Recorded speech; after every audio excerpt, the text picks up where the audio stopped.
To take off, I hold the spark in my hand and I press the power button twice.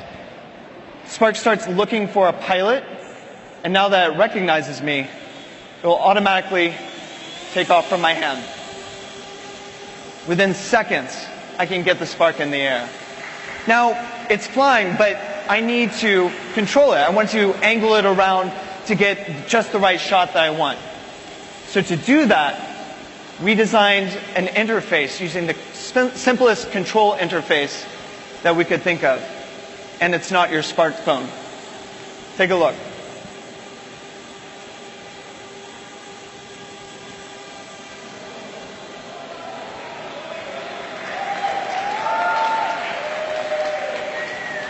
Just using my palm, I can move spark left, I can move it right, I can use it up and down, I can push it away from me, and I can pull it towards me.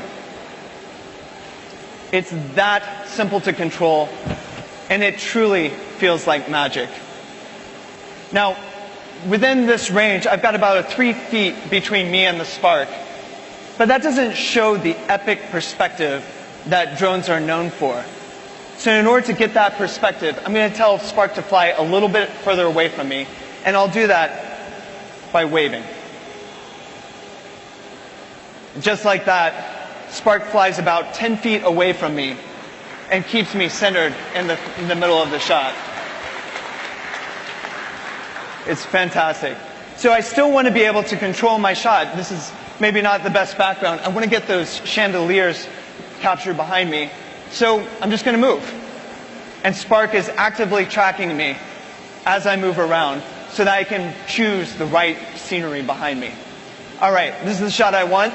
And I'm going to take a picture just by doing this. Just like that, I've taken a picture.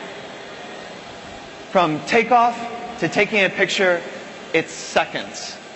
Now, I can still bring it back and land just by waving.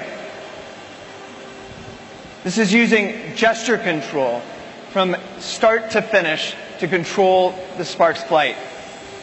And I'll land it just on my palm.